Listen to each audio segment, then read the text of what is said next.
Last may not have been heard on dissenting voices over the renaming of a popular Charly Boy bus stop in Bariga, Lagos State after hip-hop artist Olamide Adedeji aka Olamide Bado.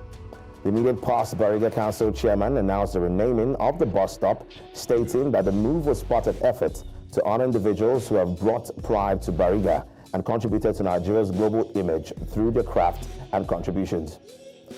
However, mixed reactions have continued to trail the development, and a senior advocate of Nigeria, Monday Ubani, said Nigeria is already hanging on a delicate thread of national unity, as strained by insecurity, governance issues, and ethnic profiling.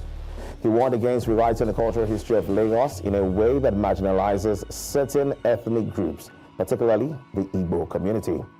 Also, Charles Oputa, the convener of our Mumu Dondu movement, accused the government of acting out of fear and political insecurity through his social media posts. Charles Oputa now joins us virtually to discuss this and more. Of course, he's popularly known as Charly Boy, and he joins us live to have a deeper conversation on the development. Ariel Father, you're welcome to News Now. Can you hear me? I salute you. I salute you too. Now, you're one person who has, you've lived quite a long time to see things unfold in Nigeria. Now, just 2 years ago, when we had the elections in the 2023 general elections, the conversation about ethnicity was loud yet again. And we're 2 years to the 2027 election. Do you see the same thing happening again? Well, I know that the people in leadership position these days, they've been using the same playbook since I can remember, from the 60s. It's the same playbook, you know. I wonder why it is. I don't wonder that much, but, you know, how come anytime it's about politics, you know, you have these funny characters trying to pitch us against each other. But if it's about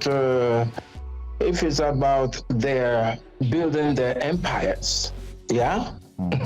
You will see an Igbo man there, you will see Yoruba, you will see Hausa, you will see Fulani. They are all there stealing the money.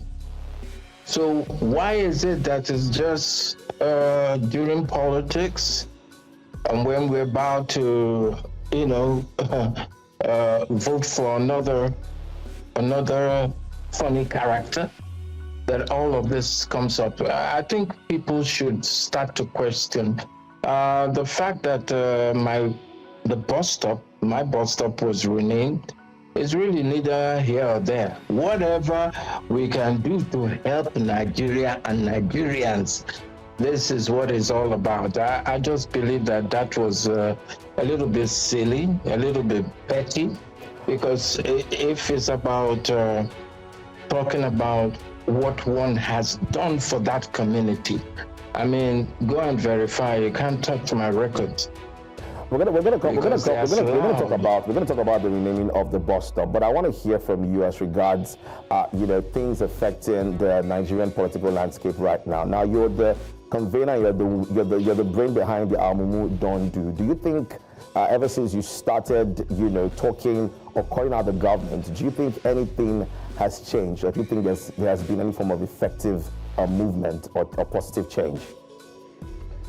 Yeah, I can get frustrating sometimes, but as an elder and as an area father especially, I can't stop talking about the things that jar me, the things that, you know, that frustrates me in this toxic environment. I can't help talking about it.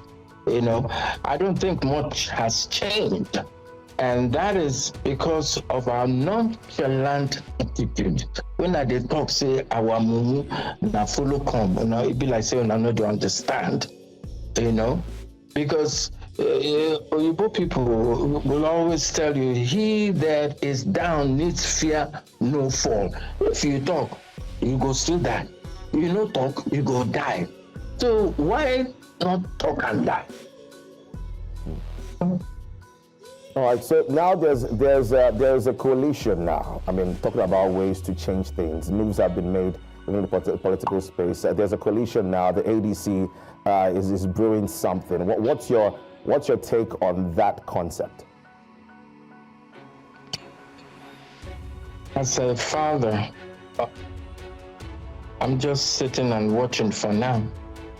Anything that doesn't sit easy with my conscience, of course, I'll scream to the loudest. I've always said that the salvation of this country lies in the hands of its exceptional people. And who are those people? They're just the youths. I guess gradually they are coming to terms about the power that they possess. Yeah. And whenever they've had enough and they feel that enough is enough, I hope they will invite me to be at the forefront of that protest.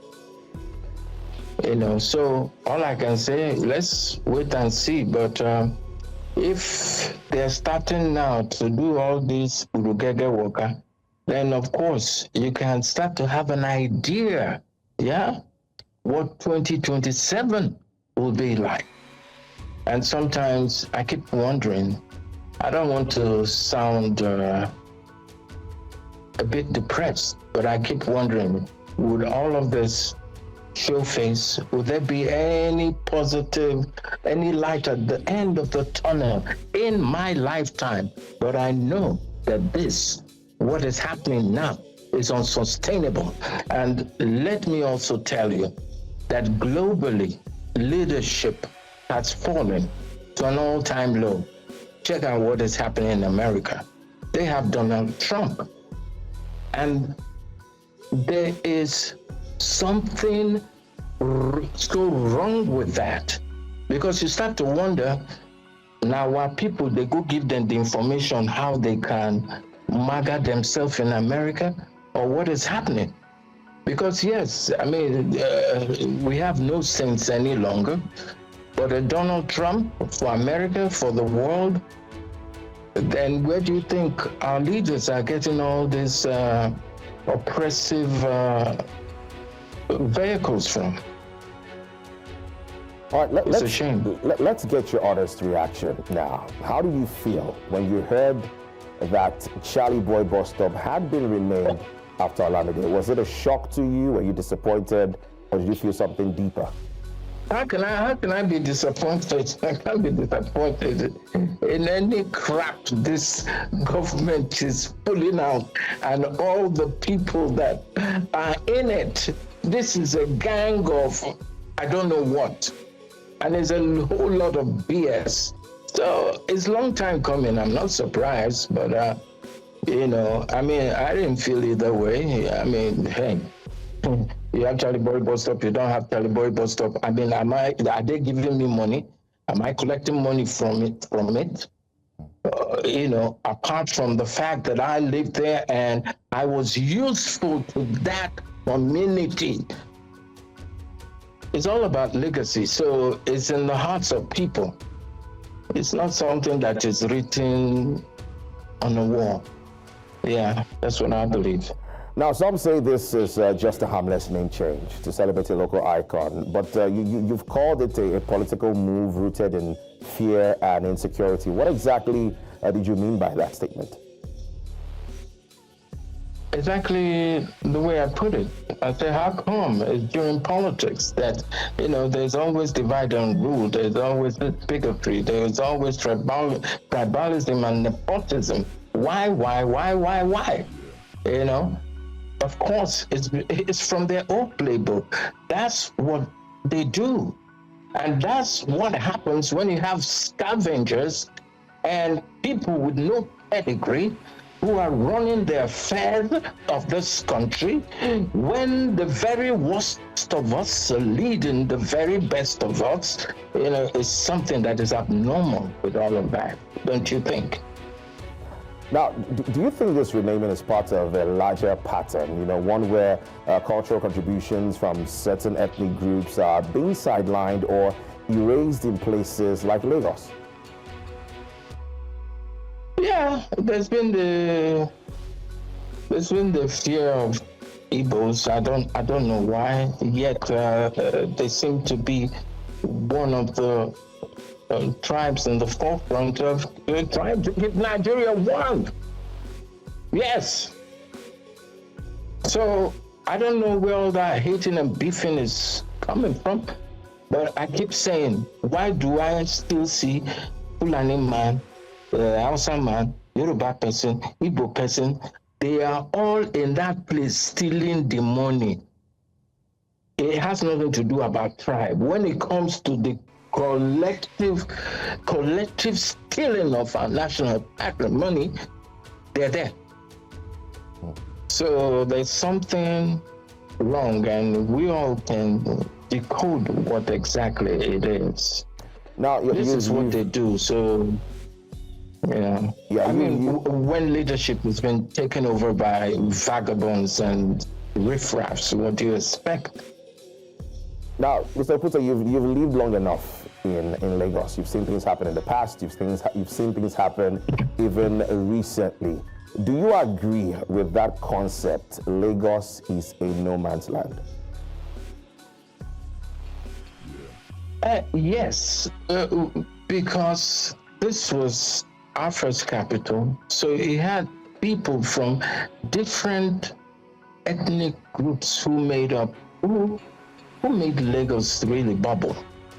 So if you're looking at it from that perspective, yeah, it's just like America, the melting pot of all the, a lot of immigrant people. And now look at how Donald Trump is messing the whole thing up. Yeah? So yes, from that perspective, in terms of people coming together, it's really a no man's land. It's like New York. I think Lagos is like New York of Nigeria. Yeah. So if you had a chance to speak directly now to the local authorities behind the decision of the change of name of the bus stop now, what would you want them to understand? I've moved past that.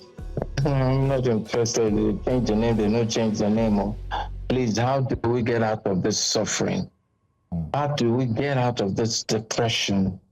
Because the same place where Yoruba, Fulani, or Igbo man, they go buy their things in the market. It's the same place, somebody from Cross River. And if we're grappling with no food, we're not even sure what we're going to eat tomorrow. And then this question of insecurity. And then you bring about one stupid, silly, petty thing like a name. What's in a name, really? Apart from the legacy of the person that bears that name. And I've left a good one in Bagada. Go and verify. All right, thank you so much, Mr. Okuta, for having this conversation with us, and we hope you join us again some other time. Thank you. Thank you for having me.